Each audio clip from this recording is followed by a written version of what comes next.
이제 목사님께서 요 지금 시기 바로 전에 마지막으로 말씀하셨던 그 아버지 하나님께서 우리를 사랑하신다는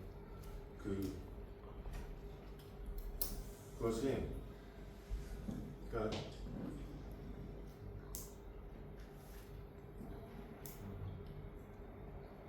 제 인생은 항상 이제 어둡고 불안하고 정처 없고 상실감에 이렇게 쌓여 있어서 그것을 숨기고 해결하기 위해서 몸부림쳤던 시간들도 이렇게 충만했던 것 같아요. 가득했던 것 같아요.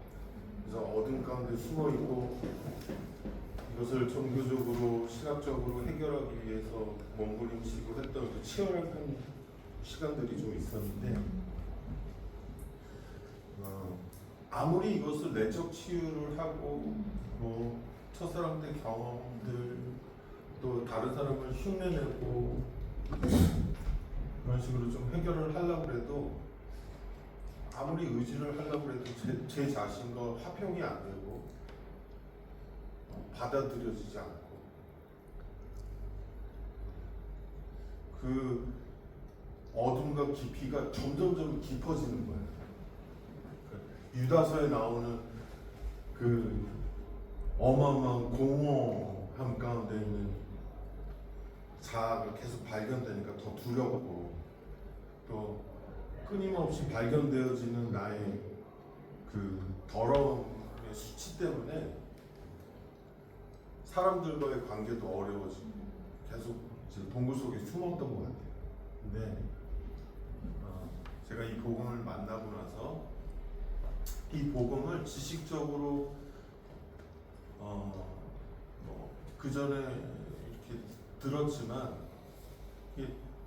때가 되지 않아서 제가 아까 우리 그 스물넘어 낫다니까 그 말씀 있잖아요. 그 말씀을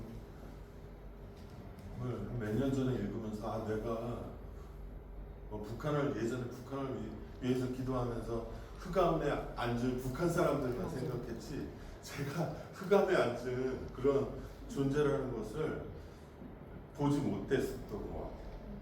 그래서 제가 내가 이렇게 흑암에 앉은 존재구나.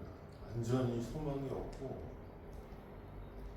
그러니까 그 나의 완전한 절망을 인정하는 것이 거기까지 가는 게 너무 두려운 거예요. 인정하는 것이.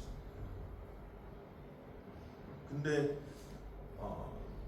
그 자리로 가기까지 하나님이 계속 소망도 주셨다가 절망도 주셨다가 계속 그 과정을 통해서 내가 절망이 없어도 완전한 절망을 해도 되는구나. 내가 소망이 없어도 되는구나. 나의 모든 나를 향한 어떤 원함이나 이런 것들을 다 내려놔도 되는구나. 그 소망의 빛을 바라볼 수 있는 믿음을 좀 주시기 시작한 것 같아요. 이 복음을 통해서. 그래서 한 몇 주 전에 일을 하는데 그런 장면이 떠올랐어요. 제가 페인트 사업을 하거든요. 근데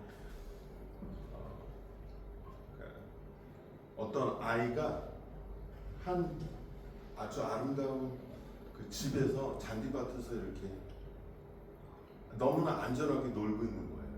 근데 그 아이를 바라보고 있는 존재가 저인 거죠.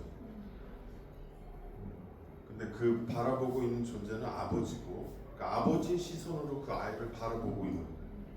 근데 그 아이의 평생에 그 아이는 항상 저는 어두워요. 저는 사망의 골짜기 가운데 있고 저는 상실됐고 저는 하나님은 본인을 가르쳐서 나는 빛이고 어둠이 없고 회전하는 그림자도 없고 그러시다고 하는데 제 마음속에서는 하나님 좋으시겠어요? 빛이시라서 좋으시겠어요? 저는 어떡하죠? 저는 어둠입니다. 저는 빛이신 하나님께 가까이 갈 수 없을 정도로 너무 더러워요. 너무 제 마음이 부패하고 더러워서 방법이 없었어요. 근데 제가 이 키아즘 성경을 같이 지체들이랑 공부하면서 어느 순간 그렇게 제 정결한 마음, 새 영과 새 마음을 달라고 했던 그 젊은 시절에 몸부림쳤던 그 기도가 말씀을 읽는 순간 지체들이랑 대화를 하는데 하나님의 본성이 내 본성이네 라는 게 그냥 어느 순간 느껴지고 믿어지는 거예요. 그동안 수많은 가지로 하나님이 내 본성이 될 수 없다라는 여러 가지 그 심증 가득한 증거들이 있잖아요. 이유들이 있잖아요. 난 안 돼. 넌 이래서 안 되고 너의 마음 상태를 봐. 이래서 안 되고 저래서 안 되고 하나님의 본성이 될 수 없는 나의 마음의 상태들이 있잖아요. 그것들이 싹 사라지면서 그렇게 안 될 이유가 전혀 없게 된 거예요. 하나님의 본성이 내 본성이 안 될 수 없는 이유들이 그냥 다 없어져 버린 거예요. 그냥 본성인 것을 알게 된 거죠. 그리고 나서 제 인생을 향한 하나님 아버지가 그분의 선하심과 인자하심이 나의 평생을 쫓아다니시면서 사실은 저의 그 모든 어두움과 공허함과 슬픔 가운데 아버지 하나님이 항상 그 잔디밭에서 놀고 있었던 아이를 바라보시면서 너는 한 번도 어둠인 적이 없었어. 내가 항상 밝은 빛으로 너를 비춰주고 있었고 네가 그 길을 걷고 있었을 때도 그건 어둠이 아니었어. 너를 향한 나의 모든 계획 안에 있었다라는 것을 이제 보기 시작하고 해석이 된 거예요. 제 인생이. 그러면서 그 모든 고난들이 너무 감사하게 되고 저의 모든 삶이 이해가 되기 시작하고 그래서 하나님의 사랑이 이제 받아들여지기 시작하고 누려지기 시작하고 그렇게 된 것 같습니다. 감사합니다.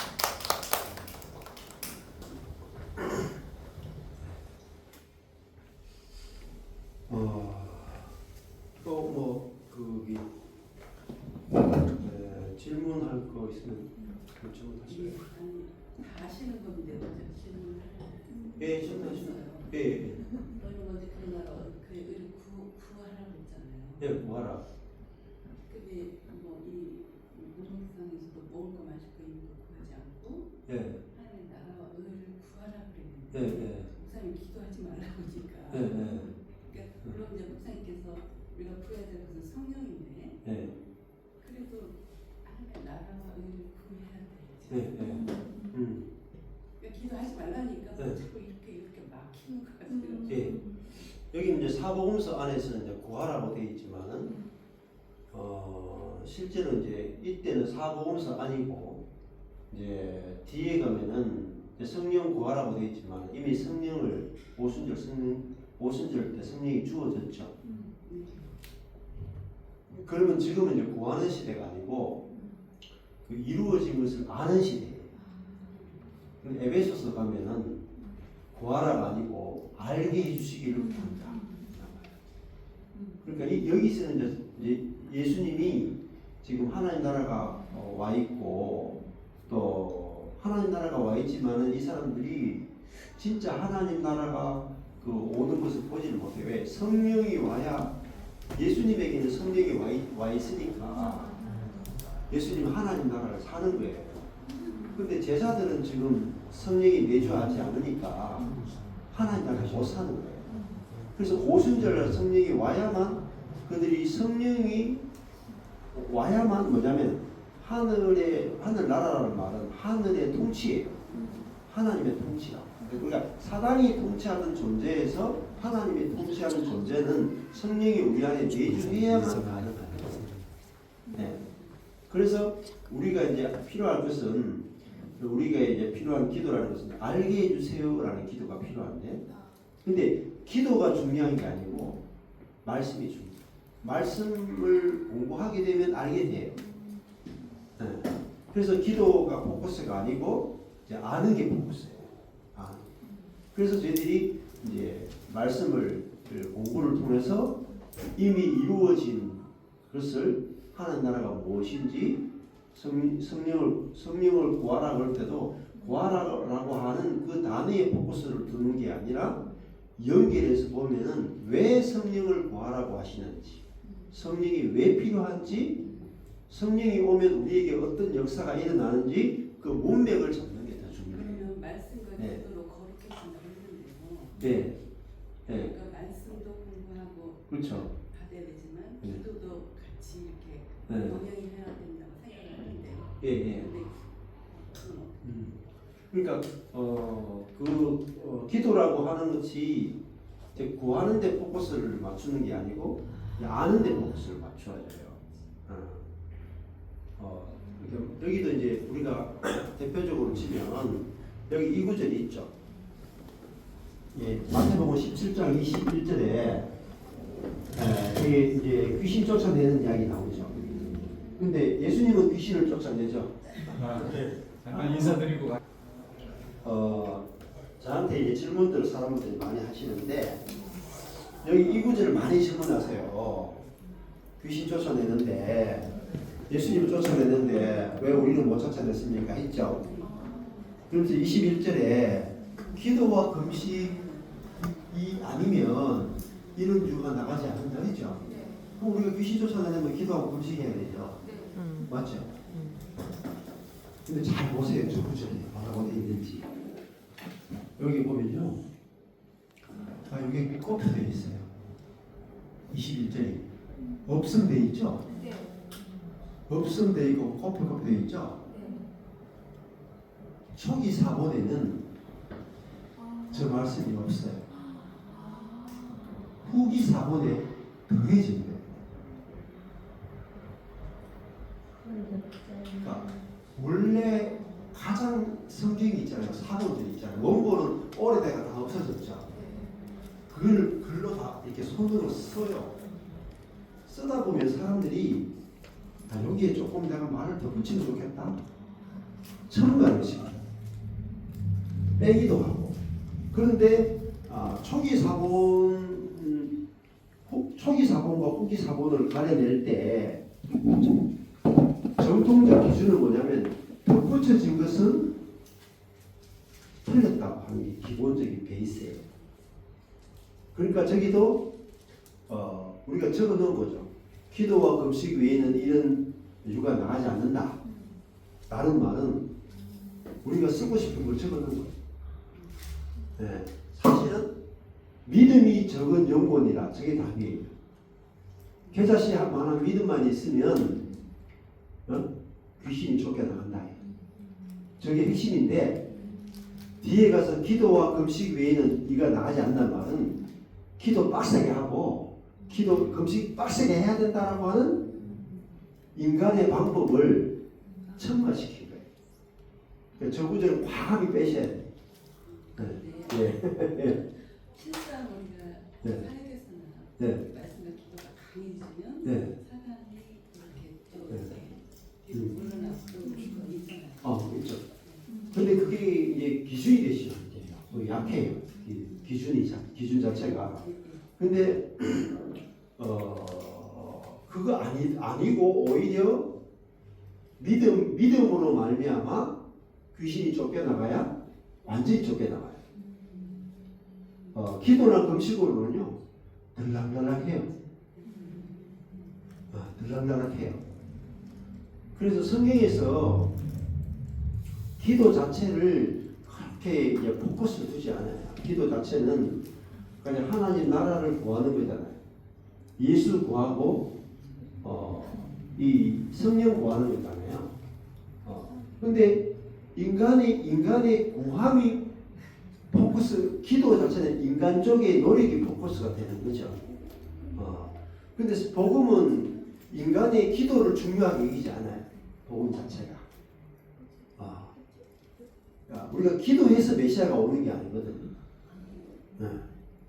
그러니까 기도라 하는 것은 알게 해주세요가 포커스예요. 알게. 그 감사와 알게 해주세요가 포커스예요. 그렇게 기도 자체가 능력이 있는 게 아니에요. 예. 기도 자체가 능력이 아니고 기도를 통해서 예수를 알고 성령을 아는데 그리스도와 성령이 능력이지 기도 자체가 능력이 아니에요. 그리고 기도 많이 하는 사람은 능력이 많이 나타나고 기도하지 않는 사람은 능력이 적게 나타난다는 결론에 도달해요. 그래서 성경에서는 그래서 가장 성경 해석 때 어려운 게 뭐냐면은 이 마태복음 읽으면서도 하라 하지 말라는 말에 포커스가 맞춰지면은 성경 해석이 안 돼. 그럼 여기도 그 하라 하지 말라는 말을 자꾸 포커스 맞추면은 너희가 사람의 과실을 용서하면 너희 천국에서 너희 과실을 용서하려니와. 그러니까 내가 용서해야 되는데 해야 되는구나로 자꾸 적용으로 우리가 가죠.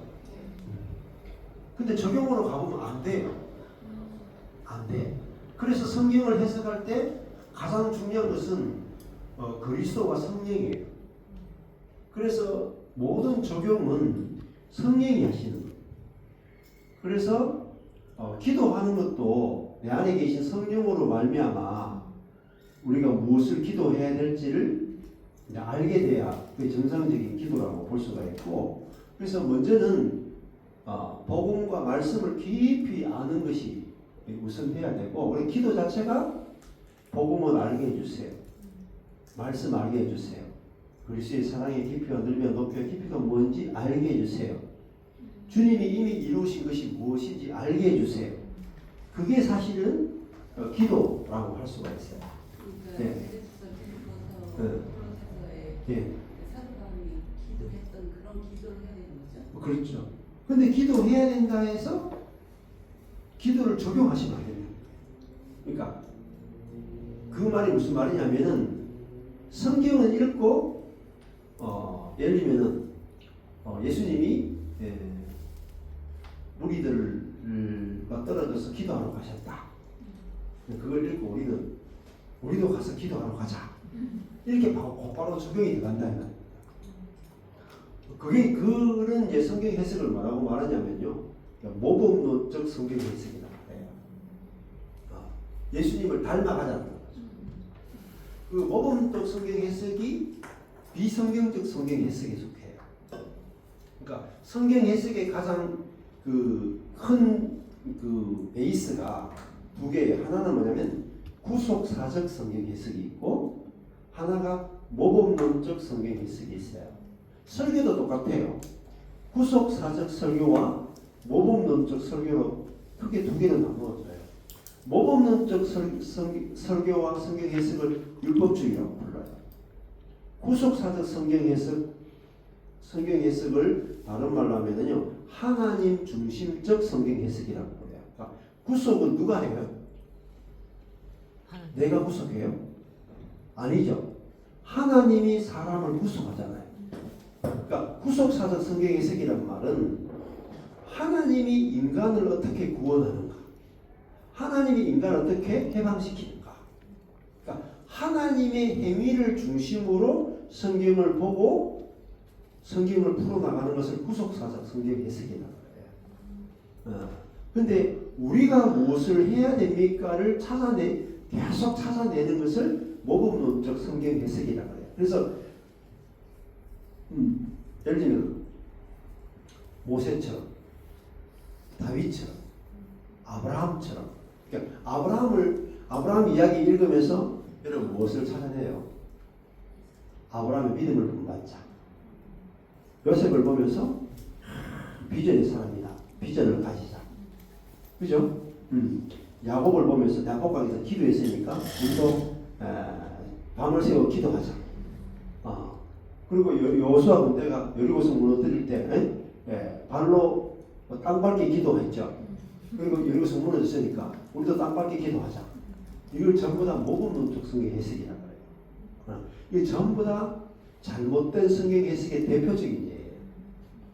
그러니까 성경을 읽을 때 우리가 무엇을 해야 합니까를 중심으로 읽으시면은 수고하고 무거운 짐이 계속 내려와요.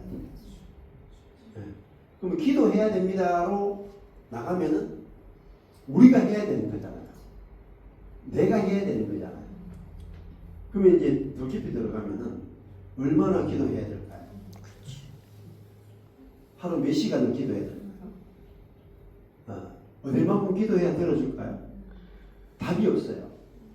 그러니까 성경을 우리가 볼 때 가장 포인트는 뭐냐면은 우리가 해야 할 일을 찾는 게 아니고 하나님이 하신 일을 찾아야 되고 하나님이 하시고 있는 일이 보여야 되고 하나님이 하실 일이 보이는 게 중요해요. 그걸 알게 해달라는 것이 기도예요. 하나님이 하신 일, 하고 계시는 일, 하실 일을 알게 해주세요.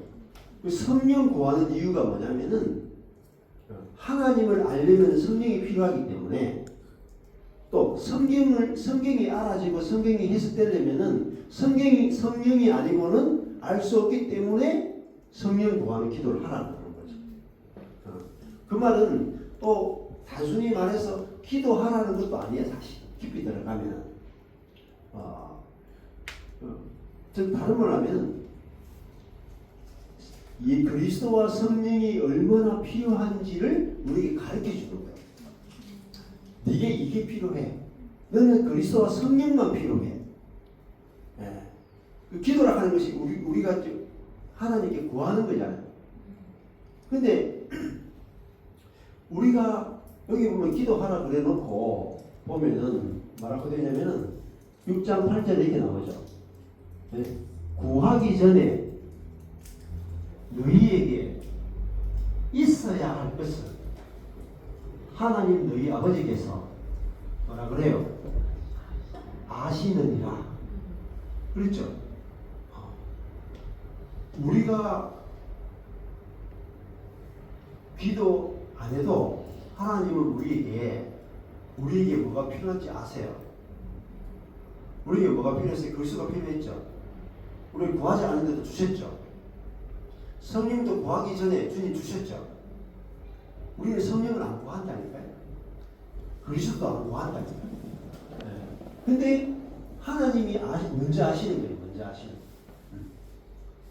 그래서 하나님께서 너희에게 있어야 할 것을 하나님 너희 아버지께서 아신다. 아신다는 말은 하나님께서 아시고 그리스도도 주시고 성령을 주신 거죠. 그래서 기도하는데 포커스가 있는 것이 아니고 복음을 아는데 포커스가 맞춰져요. 그래서 여기도 이 주기도문 자체가 이렇게 기도하라 그랬으니까 우리는 기도하라에 포커스가 맞춰져요. 아까 전에 안식일을 지키라 그러면은 안식일을 지키는데 포커스가 맞춰졌죠. 할례를 하라 그러니까 할례를 하는데 포커스가 맞춰졌죠. 근데 정작 하긴 했는데 안식일이 뭔지를 모르고 할례를 했는데 할례가 뭔지를 모르고 하긴 했습니다가 나왔죠. 근데 정작 그걸 모르고 기도를 하라 그래서 했는데 문제는 기도가 뭔지를 모르고 기도를 왜 해야 되는지를 모르고 그 필요성을 모르는 거죠. 그래서 하라 하지 말라에 포커스를 두는 게 아니고 여기도 기도하잖아요. 이 유대인들이 구제, 기도, 금식하는데 무엇을 위해서 구제하고 기도하고 금식하는지 모르기 때문에 주님의 기도를 통해서 너희에게 필요한 것이 하나님 나라와 그 왕인 예수 그리스도를 구하는 것, 이것이 필요하다. 근데 그걸 구해라는 게 아니고 너희들이 이게 필요하기 때문에 예수를 주셨다. 하나님 나를 너에게 주셨다. 하나님 미리 아시고 주셨다. 그 이야기를 하는 거예요. 그리고 성령을 통해서 우리에게 알게 하시고 말씀을 통해서 알게 하시는 거죠. 그럼 예를 들어서 예. 살다가 화를 낼 수도 있고 예. 어떤 살다가 죄를 지을 수가 있잖아요. 예. 목사님 어떻게 그 넘어가세요? 화를 내거나 뭐 이렇게 할 때 이게 기본적으로 우리가 회개는 안 하죠. 그럼 어떻게 해요? 감사하죠. 난 죄를 그러시고요? 예. 아, 예. 왜냐면 우리가 이미 죄 용서 받았잖아요. 그죠? 우선 그러면 그리고 하셨던 구원파 같은 면이 있죠. 근데 구원파는 이제 죄 사함에 초점 맞춰야 돼요. 자세히 물으면 이제 생각해 보세요. 우리의 죄가 어디까지 용서받았나요? 네? 미래의 죄 용서받았나요? 안 받았나요? 다 받았죠? 다 받았는데 왜 회개해야 되죠?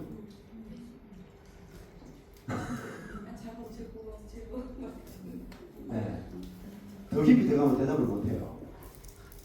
우리는 예수님의 제사는 히브리스도가 없어요. 영단번에 끝나는 거예요.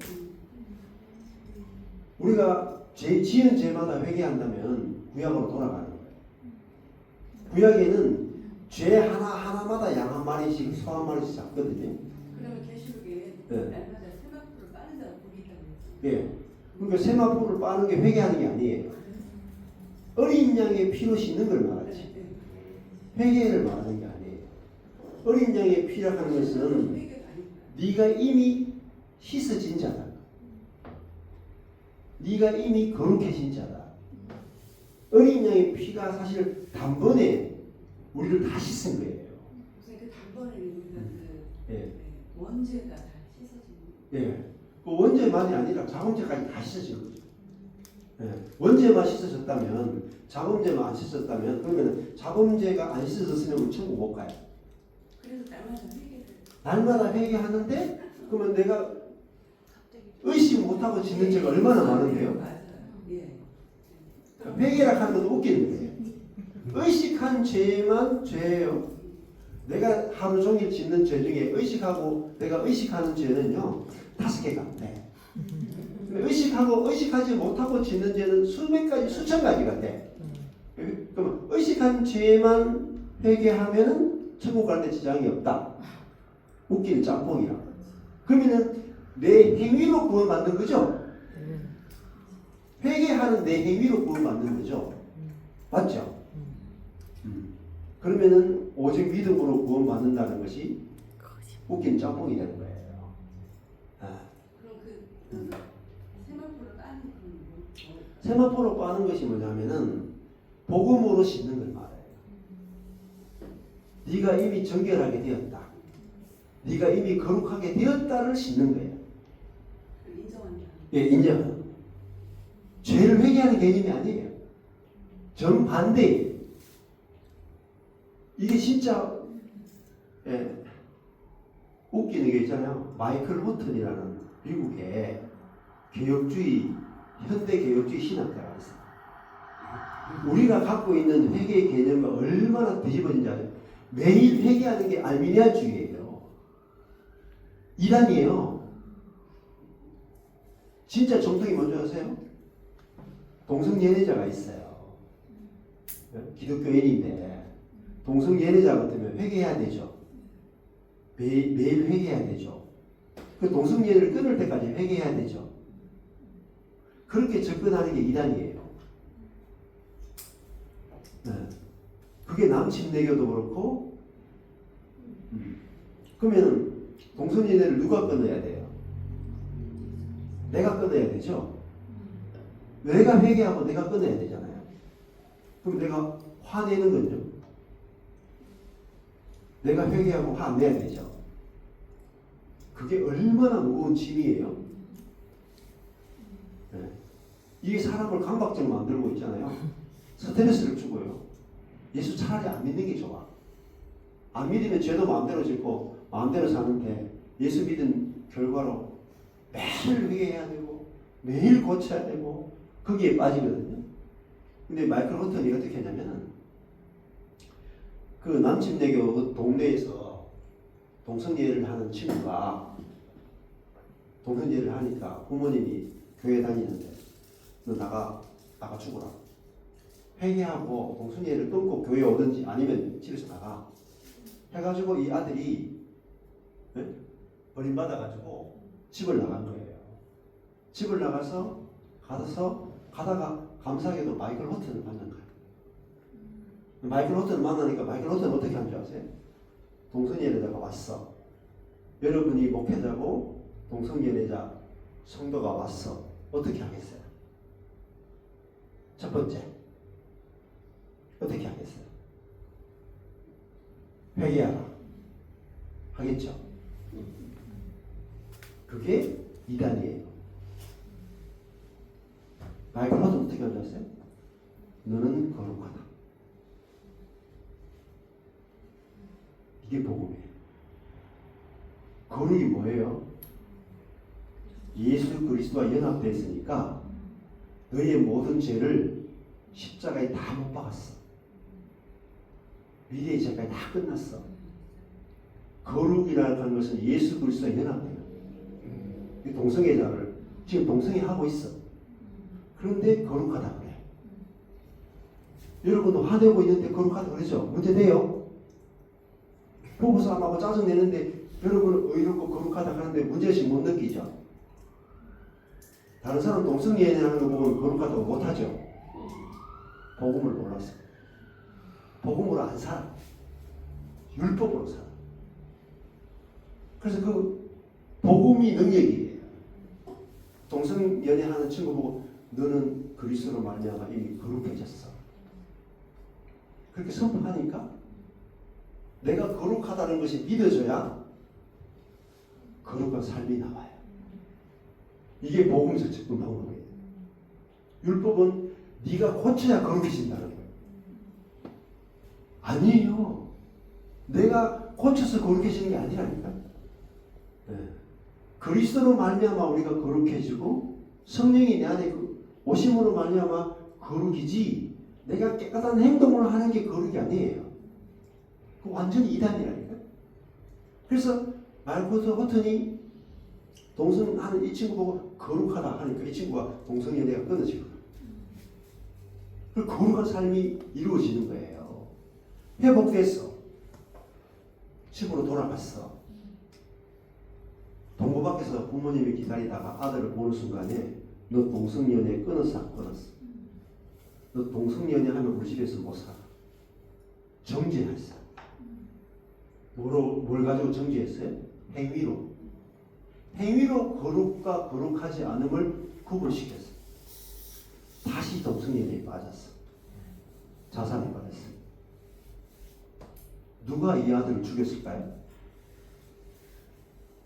그 부모가 외식하는 자. 독사의 새끼다. 그 일을 지금도 수많은 그리스도인과 목사들이 하고 있어. 교회가 복음이 그렇죠. 시급하네요. 그렇죠. 그래서 그리스도와 성령으로만 살아나요. 회개가 중요한 게 아니에요. 기독교는 내 개인의 죄를 회개하는 게 아니고 지금 마태복음은 무슨 이야기예요? 긍휼이에요. 긍휼. 지금 다윗이 여기 시작할 때부터 다윗이 가늠한 놈이잖아요. 심지어 살인한 놈이잖아요. 그죠? 가늠하고 살인했는데 하나님은 심판해요? 긍휼을 베풀어요? 예? 긍휼을 베풀죠. 출발이 다윗의 왕조가 원래 가늠만 해도 죽여야 돼요. 맞죠? 율법에 의하면 돌로 쳐 죽여야 되죠. 하나님의 말씀에 율법에 가늠하면 죽이도록 돼 있죠. 그러면 그 다윗은 바세바 우리의 아내와 바세바와 가늠했는데 다른 놈은 다 죽이는데 왜 다윗만 살려줘요? 편애 아니에요? 편애.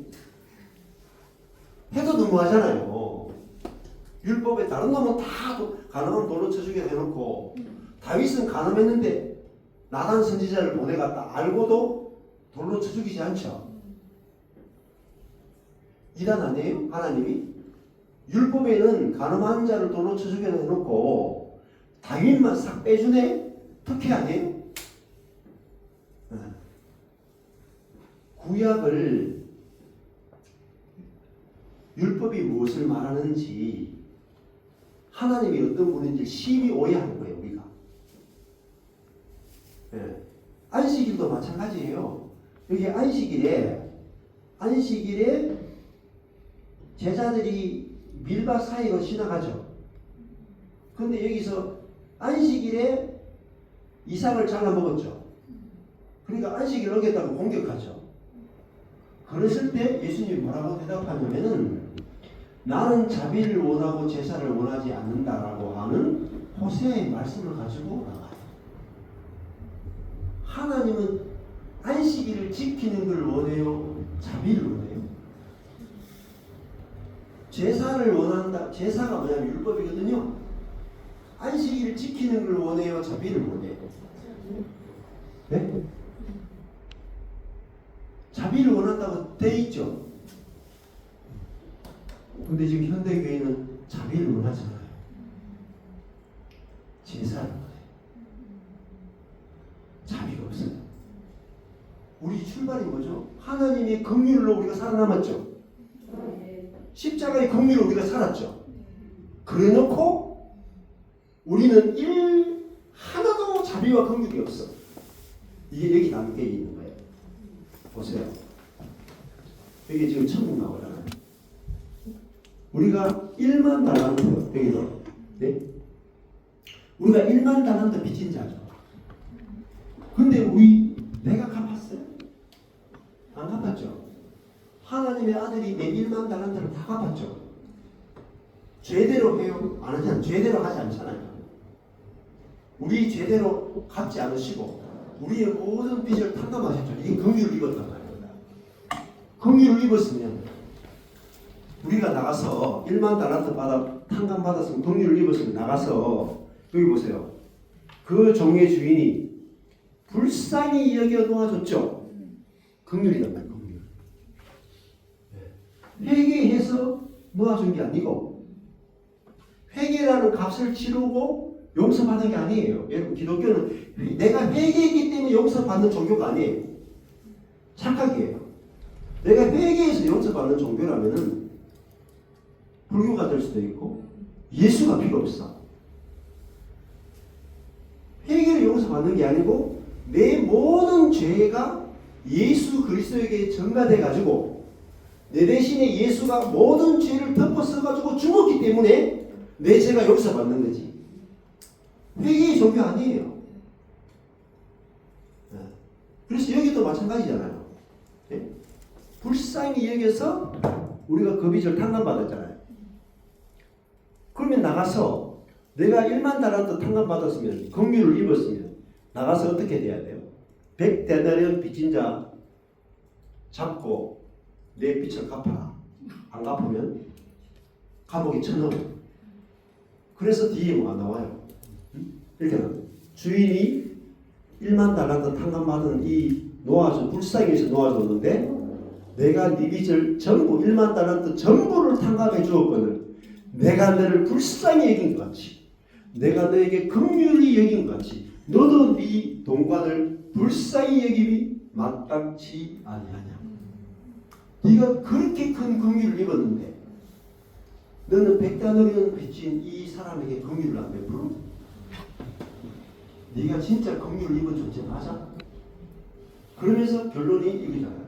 너희가 각각 중심으로 형제를 용서하지 않냐면 내 하늘 아버지께서 너희에게 이와 같이 하십니다. 여기 보면 하늘나라에 못 들어간다는 거예요. 여기 행위적으로 내가 저 어떻게 무슨 거예요? 천국에 들어간다 못 들어간다가 마태복음 읽어보시면요 다 행위로 쓰는 거예요. 부딪히셔야 돼요. 여러분 말씀 앞에서 부딪히셔야 돼요. 교리 가지고 여러분 성경 아신다고 하면 안 돼요. 네. 그러니까 하나님의 왕국 자체가 긍휼의 나라잖아요. 긍휼의 나라. 긍휼의 나라가 하나님의 나라입니다. 내가 내 죄를 다 예수께서 뒤집어 쓰신 결과로 내가 긍휼의 나라에 들어왔잖아요. 내가 긍휼을 입어서 들어왔잖아요. 내가 그 긍휼로 살고 있잖아요. 네. 긍휼의 왕의 지배를 받고 있잖아요. 이게 하나님 나라예요. 그러면 내게서 내가 긍휼로 이 땅에 이 하나님 나라에 들어와서 하나님의 통치와 하나님 은혜를 누리고 있으면 성령으로 말미암아 내게서 긍휼이 나가는 것이 정상이에요. 정상이야. 그것이 내게서 하나님 나라가 이루어진 거예요. 하나님 나라. 긍휼의 나라가 이루어진 거예요. 그럼 우리는 그것밖에 없어요. 내가 긍휼을 입어서 내게서 성령으로 말미암아 하나님의 긍휼이 흘러나가는 거. 이게 전부예요. 그러면 죄인을 볼 때, 원수를 볼 때 회개하라가 나가는 게 아니고 뭐가 나가야 돼요? 긍휼이 나가야 돼요. 긍휼이. 그죠? 근데 기독교가 지금 세상에 대해서 회개하라고 외치고 긍휼이 안 나가요. 긍휼이. 세례요한이 회개하라 청교하다 얘기는 십자가 사건 전이었기 때문에 그 말이 있어요. 그러니까 회개라는 개념이 죄를 회개한다 이런 개념으로만 있는 게 아니고 회개하라는 말이 이 돌이키라는 거예요. 돌이키라. 네가 예수가 필요하다. 니는 회개에 초점 맞춘 게 아니고 너는 긍휼이 없이 살 수 없는 존재라는 걸 인정하라는 말이에요. 네가 회개했기 때문에 천국에 들어가는 게 아니고 내가 회개로 천국에 들어가는 게 아니에요. 그럼 회개 많이 하고 천국 가겠네요? 아니잖아요. 예수가 내 대신에 모든 죄를 뒤집어 써야만 내가 천국에 들어가죠. 그렇죠? 내가 회개하기 때문에 예수님이 내 죄를 다 뒤집었어요? 아니잖아요. 그렇잖아요. 그러니까 회개라는 말은 나는 죄가 없습니다. 나는 내 혼자 살아도 됩니다. 예수가 필요 없습니다. 여기서 돌이키라는 거예요. 여기서. 이게 회개예요. 그럼 목사님, 예. 예수님도 첫 일성이 회개하라 천국을 들어간다. 예. 또 세례요한이 그렇게 말했잖아요. 예. 그럼 지금 목사님의 말씀을 듣고 보니까 우리가 생각하는 회개라는 것은 예. 처음에 불신 상태에서 하나님과 원수되었던 상태에서 돌이키는 거를 얘기하는 거네요. 그렇죠. 예. 네. 그럼 그 뒤에는 회개가 필요 없다는 거네요. 죄를 지었을 때는 예. 용서해 주신 하나님 앞에 감사하는 거네요. 네, 그렇죠. 그렇죠. 그러니까 회개라는 게 뭐냐면은 목사님, 나는 예수가 필요 없고 하나님의 긍휼이 필요 없습니다 해서 돌이켜서 나는 하나님의 긍휼이 필요합니다 하고 하나님께 딱 붙는 거예요. 네. 그런데 그 다음부터 또 무슨 놈의 회개가 그렇게 많이 필요해요? 예수가 필요합니다. 그게 이제 우리의 딜레마였던 것 같아요. 왜냐면 아까 말씀하신 것처럼 기억나는 거는 몇 개밖에 없고, 그렇죠. 숨쉬는 것까지도 생각까지도 다 죄잖아요. 그렇죠. 살아있는 그렇죠. 존재가 네. 죄잖아요. 그렇죠. 다 회개를 할 수가 없거든요. 네, 그렇죠. 이게 저의 딜레마예요. 그렇죠. 딜레마죠. 그러니까 윤리적이고 도덕적인 회개에 초점 맞추시면 안 돼요. 네. 또 사실은 우리 존재 자체가 죄인이었잖아요. 머리끝부터 발끝까지 싹 다 죄라니까요. 네. 그래서 하나님의 긍휼이 아니고 은혜가 아니고 예수님이 나를 포함해서 죽지 않고는 하나님의 나라에 못 들어와요. 하나님의 통치와 은혜와 긍휼을 경험을 못해요. 그 회개라는 게 뭐냐면은 나는 예수가 필요하고 성령이 필요합니다. 이게 돌이키는 거예요. 돌이켜서 예수를 믿는 게 회개예요. 회개. 그럼 내가 여기 예수께 붙어 있죠. 그러면 예수로 살아가죠. 계속. 그렇게 살아가는 것이 그리스도인의 삶이다. 그러니까 내가 죄를 지을 때마다 또 회개하고 죄를 지을 때마다 또 회개하고 고치고 이걸 계속하는 게 루터가 오직 의인은 믿음으로 말미암아 살리라를 깨닫기 전에 캐톨릭에 있을 때 했던 짓거리예요. 그때 루터가 하나님도 믿고 예수도 믿었잖아요. 근데 그 죄책감이 죄를 지을 때마다 회개하고 회개하고 하루에 몇 번씩 고해성사를 하러 가는데도 죄사함의 확신이 없었죠. 근데 의인은 오직 믿음으로 말미암아 의롭게 되는 그걸 발견했단 말이에요. 믿음으로 말미암아 그리스도가 내 죄를 대신해서 죽으시고 내 모든 죄를 사해 주신 그 은혜를 믿음으로 말미암아 내가 의롭게 되는 거지 회개로 말미암아 의롭게 되는 것이 아니다를 발견한 거예요. 예수로 말미암아 의롭게 된 걸 발견했다. 예. 근데 그 이후에 그러면 그 다음에 그리스도인의 삶은 어떻게 해야 되는가? 그러면 또 다시 돌아가서 죄를 지을 때마다 근데 그래서 이제 그것도 문제야 아직까지. 구원까지는 그러면 이제 은혜로 구원까지는 은혜로 믿음으로 구원받았잖아요. 그 다음에는 내가 그리스도인으로 살아가죠. 그럼 물어볼게요. 예수를 믿기만 하면 구원받죠. 믿음으로 구원받죠. 그럼 천국 가는 거 아니에요? 회개 안 해도? 구원은 문제 해결했잖아요. 회개는 성화의 문제를 우리가 치죠. 근데 구원받았잖아요. 근데 회개해야 되는 게 회개 안 하면은 하나님 좀 나를 심판하고 치실 것 같죠. 교통사고 나게 하고 병들게 하고. 그래서 이 문제를 해결하기 위해서 죄 안 짓는 거라. 천국은 따놨는데, 그죠? 그게 교리로 정리된 거예요. 그래서 그 구원에 대한 문제도 시대적인 적용을 좀 하잖아요. 예, 그렇죠. 구원 받았고, 예, 지금 받고 있고 앞으로 받는다. 그렇죠. 제рем에 예. 대해서 그렇게. 이해를 하는 거죠, 예. 사실은. 그래가지고 그것 때문에 김세윤 교수하고 장도교 목사들하고 대판 싸워요. 김세윤 교수는 유보적 징의론을 외치고 우리 장도 교수는 확정적 징의를 외쳐요. 그래가지고 김세윤 교수는 2단이다 하고 3단이다 하고 이 김세윤 교수도 2단 시비 많이 받는다니까요. 그 대학자도 그 말이 무슨 말이냐면 니도 모르고 나도 모른다는 거예요. 깊이 들어가면 그죠? 중요한 것은 살아보셔야 돼요. 실제. 목사님 네. 이 설교 듣기 전에는 네. 저 같은 경우는 이제 죄를 지으면 로마서 6장 14장 네. 그 말씀 내 속에는 어떤 선도 없고 선을 행하시는 어떤 능력이 없음을 네. 죄를 지으면 그 말씀 생각하면서 주님 저는 이렇게 죄인데 이렇게 했거든요. 옛날 같았으면 제가 뭐 하려 했으면 뭐 하나님에 대해서 용서하고 회개했지만 근데 목사님 만나기 전에는 이제 그렇게 예. 저도 그 마틴 루터가 그렇게 했듯이 아주 막 지긋지긋하고 그렇죠. 아니, 지긋지긋하게 그거를 회개하면 지긋지긋하게. 다들 겪을 거예요. 그렇죠. 예. 이런 내 자신 너무 싫고 네. 그게 근데 그 로마서 그 네. 말씀 그렇게 했었는데 목사님 말씀 듣고 이거 회개하고 회개를 안 하니까 제가 뻔뻔해지는 거야. 제가 굉장히 뻔뻔해지고 네. 이러다 내가 뭐 이상하고 살아가죠.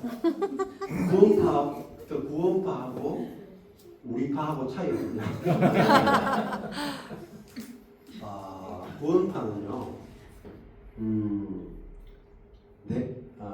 내가 죽고 그리스도 사는 게 없어요. 성령으로 사는 세계가 없어. 그러니까 죄 사함만 받는 거예요. 영원한 죄 사함. 단번에 영원한 죄 사함 받았기 때문에 회개를 안 해도 되죠. 그게 영원 미량이에요. 미량. 나 죄 사함 받았다. 영원한 죄 사함 받았다. 그러니까 구원파에서는 회개하면 이단으로 쳐요. 회개하는 사람은 아직 구원의 확신이 없는 사람으로 쳐요. 재밌죠? 그러니까 저희 모임에 구원파에 있던 사람들이 많이 와요. 근데 왜 그 다음에 문제가 해결 안 되냐면은 내가 예수 그리스도로 말하는 구원을 위해서 죄 사함 받고 그 다음에 사는 거 누가 살아요? 내가 살죠? 내가 사니까 도루묵이에요. 도루묵이라.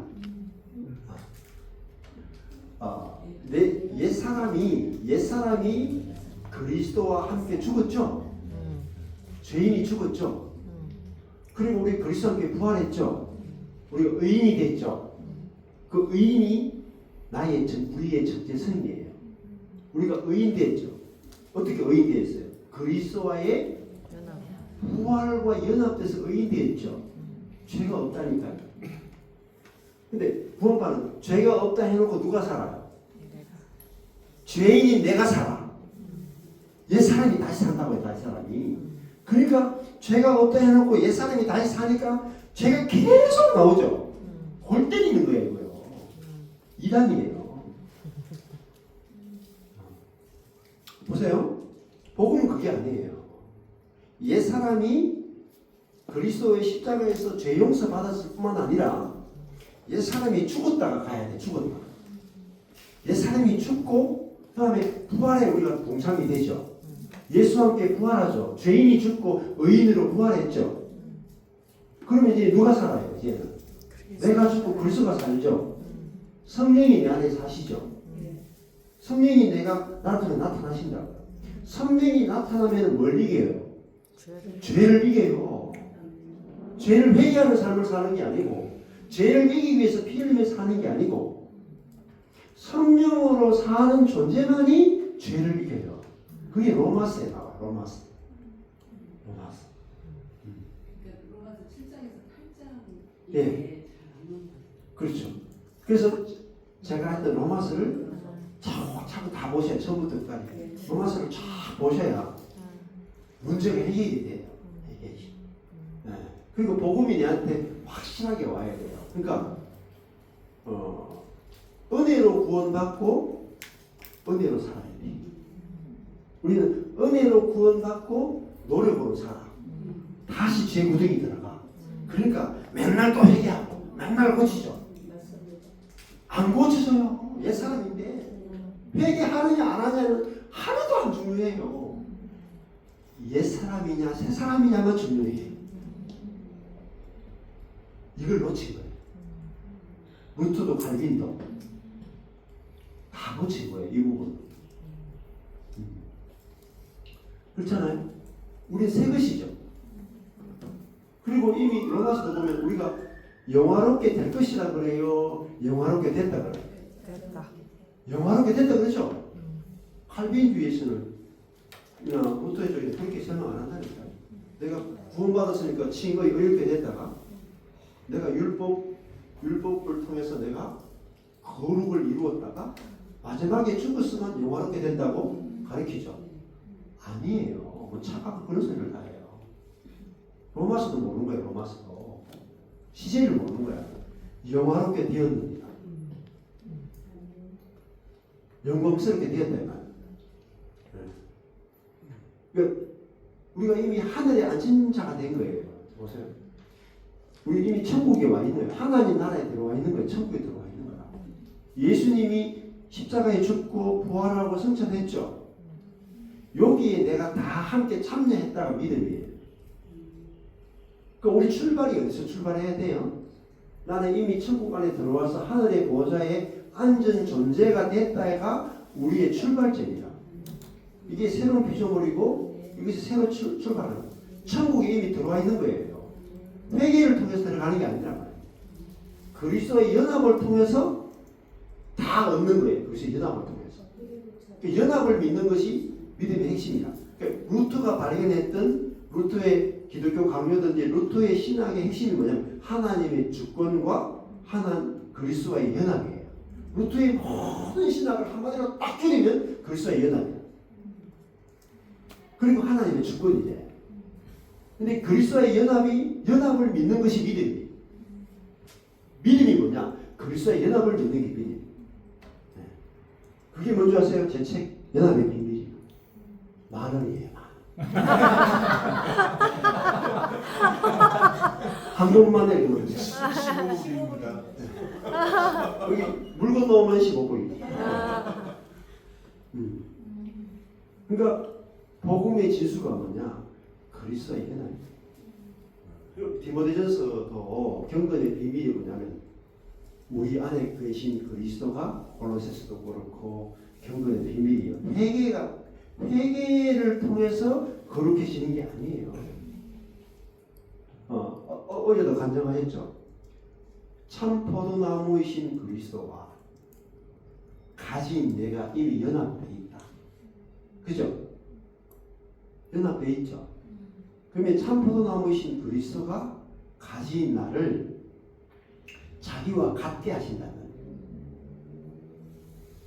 이미 연합돼 있으니까 우리는 거기서 믿음으로 감사로 안식하는 것이 우리의 일이지. 회개하고 고치고 회개하고 고치고는 이단이에요. 복음을 오해한 거예요. 그게 율법주의다. 그래가지고 회개 제대로 하는 인간을 못 봤어요. 제가 고쳐지는 인간도 본 적이 없고 그렇게 말하는 사람일수록 더 안 고쳐져. 네? 우리는 우리 행위에 포커스가 있는 게 아니고 그리스도와 성령이 복음의 핵심이다. 거룩의 핵심이 뭐예요? 거룩. 성령이 우리를 거룩해 하는 거죠. 회개로 거룩해지는 게 아니에요. 그래서 우리가 무엇을 해야 합니까를 찾으시면 안 돼요. 여러분. 성경을 보실 때. 네. 그래서 하나님이 무엇을 그리스도를 통해서 무엇을 하셨습니까를 발견할 때 우리는 일이 없어요. 네. 여기서 율법에서 복음으로 넘어가는 게요. 루터가 그런 말했어요. 율법에서 복음으로 넘어가는 게 중세 시대에 그 기라슨 같은 가톨릭의 모든 신학자들이 다 율법주의에 빠져 있어요. 한 사람도 복음으로 못 넘어가요. 성경을 아무리 읽고 고대의 문서를 아무리 가져오고 아무리 기도하고 몸부림쳐도 이단이다. 가톨릭 안에 있는 사람 통째로 다 이단이야. 진짜. 루터가 오직 의인은 믿음으로 말미암아 의롭게 되고 구원받는다는 교리를 발견했죠. 종교개혁은요 교회를 개혁한 게 아니에요. 성경에서 진리를 발견한 거예요.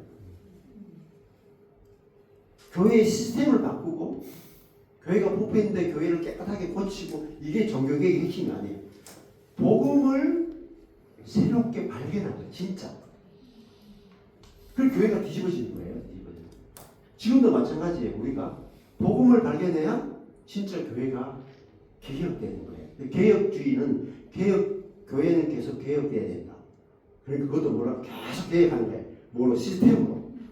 아니라니까요. 복음이 발견돼야 진정한 개혁이 일어난다. 그렇죠. 그래서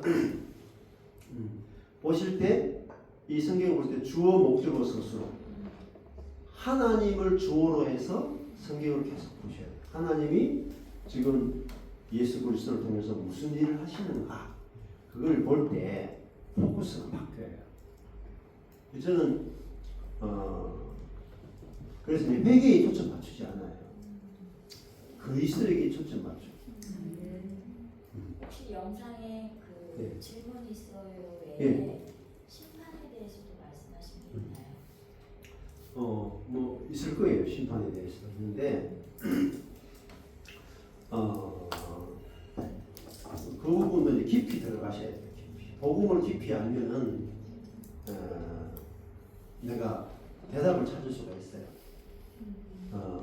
그러면 예를 들어 가지고 다윗이 간음했죠. 심지어 살인했죠. 간음하고 살인했는데 문제가 있어요, 없어요? 큰 문제 없어요. 근데 자녀는 죽었잖아요. 예? 자녀는 죽었잖아요. 천하도 죽었죠. 네. 별 문제 아니에요. 그리고 그 아들 그 바세바와의 관계를 통해서 간음의 관계를 통해서 누가 태어나요? 간음에서 태어난 아들이 솔로몬이에요. 근데 하나님이 누구를 다윗 후대의 왕으로 세워요? 솔로몬을 세우죠. 여러분 같으면 솔로몬을 그 다음 왕으로 세우겠어요? 간음을 통해서 태어났는데? 아니 정씨를 통해서 태어난 그 아이들도 많은데 하필이면 간음했잖아요. 자기 부하의 아내잖아요. 근데 그 부하 간음하고 심지어 그 부하를 죽여. 죄 없는 부하를 죽여. 그죠? 네. 근데 거기서 태어난 아들이 솔로몬이에요. 왜 하나님이 솔로몬을 그 다음 다윗의 아들 솔로몬을 왕으로 세웠을까요? 생각이 없으시죠? 생각을 해본 적이 없죠? 생각하셔야 돼요, 여러분. 오늘에 맞춰가지고, 오늘 우리의 현실에 맞춰가지고 생각해 보시다. 이 다윗이 하나님 믿었죠. 하나님께 은혜를 입었죠. 왕까지 됐죠. 그럼에도 불구하고 간음하고, 간음뿐만 아니라 자기 부하의 아내를 빼앗고 부하를 죽였죠.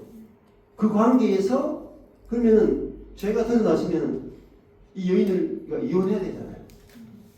관계를 끊고 회개했으니까 관계를 끊고 돌이켜가지고 우리의 아내 바세바를 내쫓고, 그죠? 다시는 관계를 안 해야 되잖아.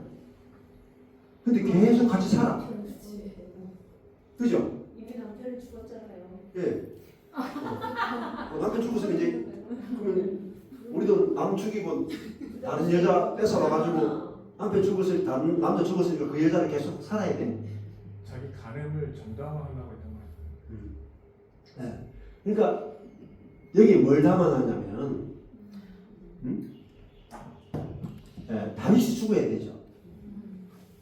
간음으로 태어난 솔로몬이 죽어야 되죠. 누가 죽었어요? 예수가 죽는 거예요. 예수가. 네? 다윗이 돌 맞아 죽어야 돼요. 그 아들 솔로몬도 죽어야 돼. 근데 누가 대신 죽어요? 하나님의 아들 예수가 죽잖아요. 그 죄를 예수가 다 뒤집었었잖아요. 자기 죄를 자기가 뒤집었어요? 아니잖아요. 그게 긍휼이라니까요. 하나님의 사랑이라니까요. 우리는 율법주의에 너무나 깊이 쩔어가지고 이해를 못한다니까요. 하나님의 나라를, 긍휼의 나라를 개념 자체가. 그러면 현실로 들어와서 한번 생각해 보세요. 제가 우리 마누라 있는데 간음을 해. 다른 교회 사모님하고 간음을 해.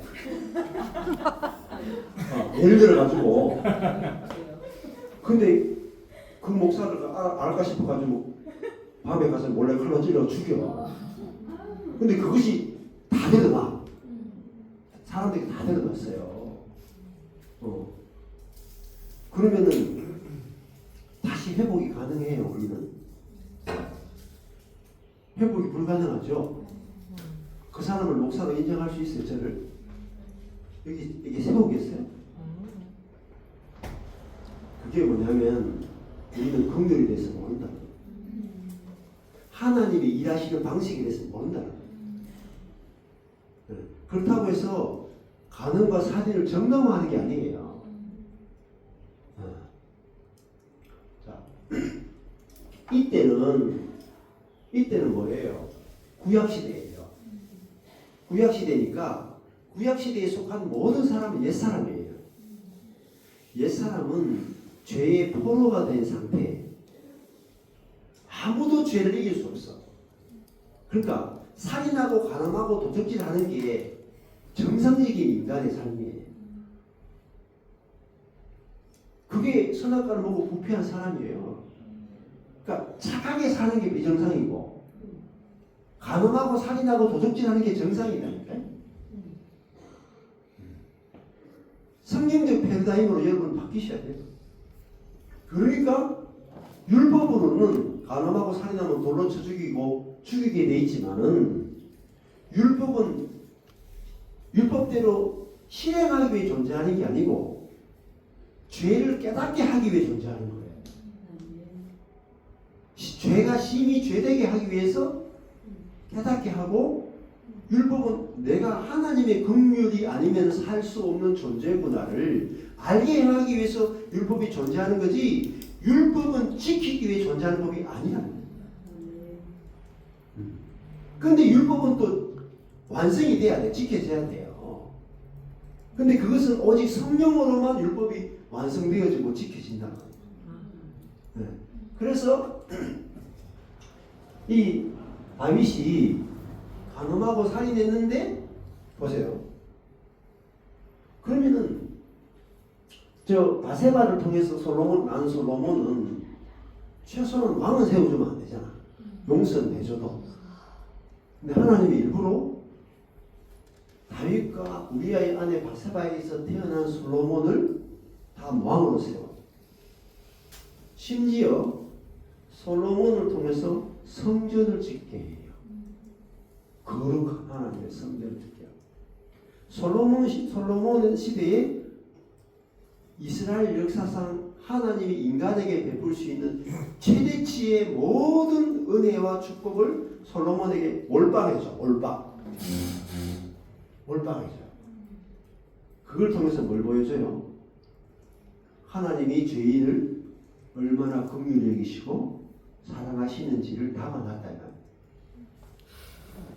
내 긍휼과 내 사랑을 알아. 네. 그걸 담아놓은 거예요. 긍휼의 나라. 근데 이 긍휼의 나라를 이 사람들이 뭐로 바꿨어요? 율법과 정죄, 진노, 심판의 나라로 바꾸고 율법을 통해서 다른 사람을 판단하고 정죄하고 죽이는 나라가 바꾼 거예요. 예수님조차도 죽인다. 예수님조차. 안식일을 범했다. 율법을 가지고 남을 죽이는 용도로 쓰는 거예요. 용도로. 자기 죄를 발견하고 자기가 하나님 앞에서 죽어야 되는 죄인이구나를 발견하는 용도로 쓰는 게 아니라 자기의 모든 행동을 정당화시키는 용도로 율법을 오용하는 거예요. 그리고 자기가 잘하고 있다고 착각하는 거예요. 네. 그거를 담아놓은 거예요. 그래서 이 긍휼의 나라.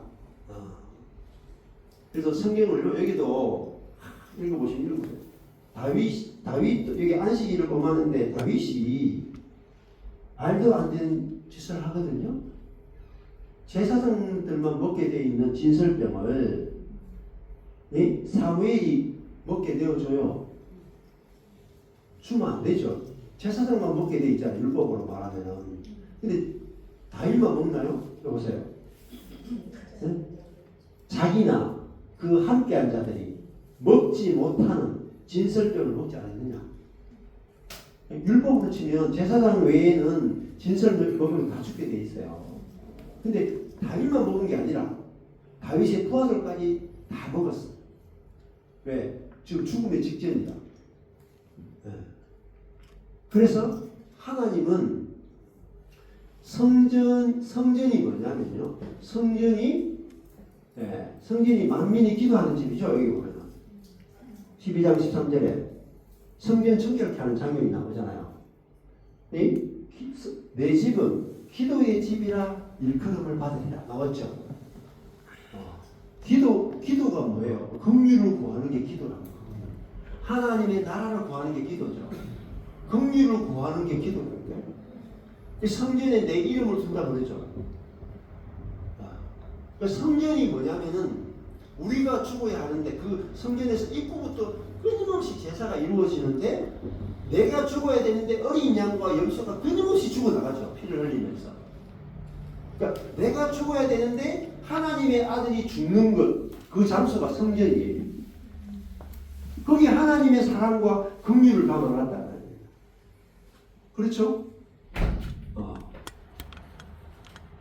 그러니까 성전 자체가 하나님의 긍휼을 구하는 곳인데 성전에서 긍휼을 구하면 성전을 향하여 긍휼을 구하면 하나님께서 긍휼을 베푸시는 거예요. 그러니까 이스라엘 백성들이 솔로몬이 성전을 딱 헌당할 때 기도하거든요.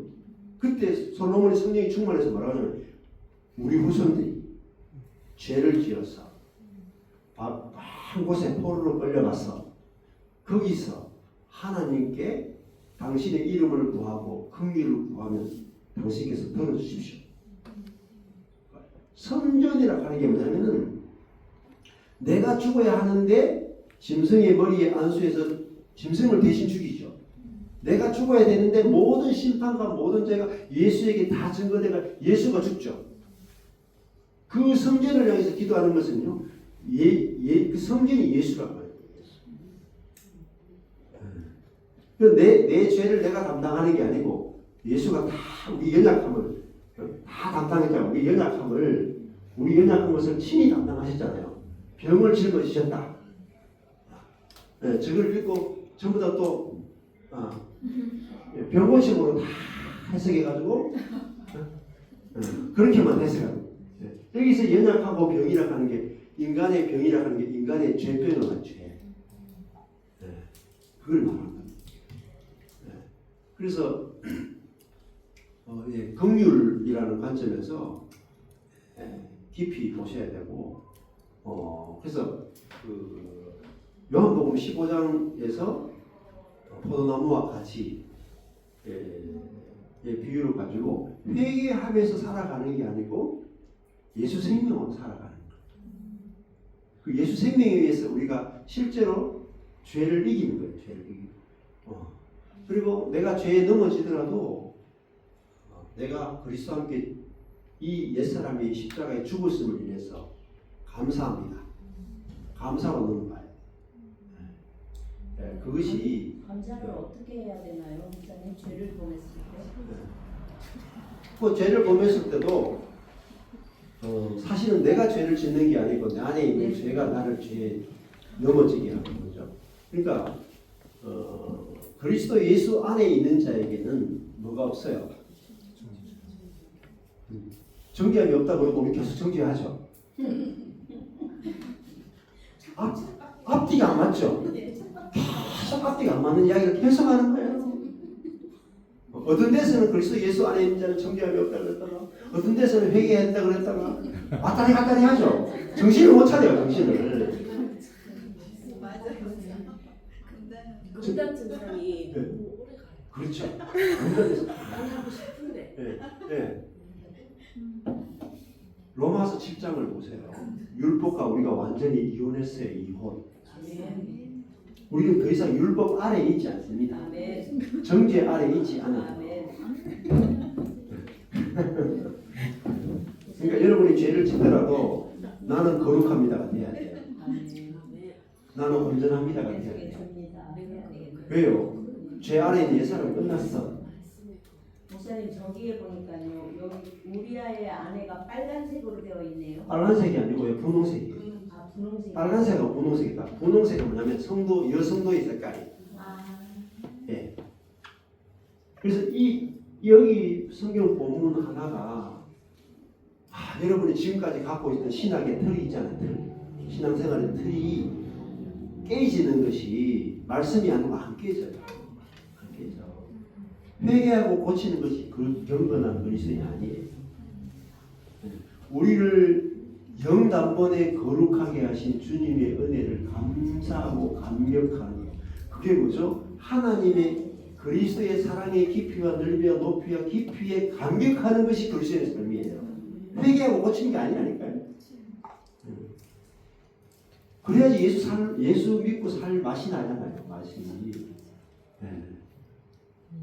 그리고 성령으로 사는 세계를 알아야 죄를 이겨요.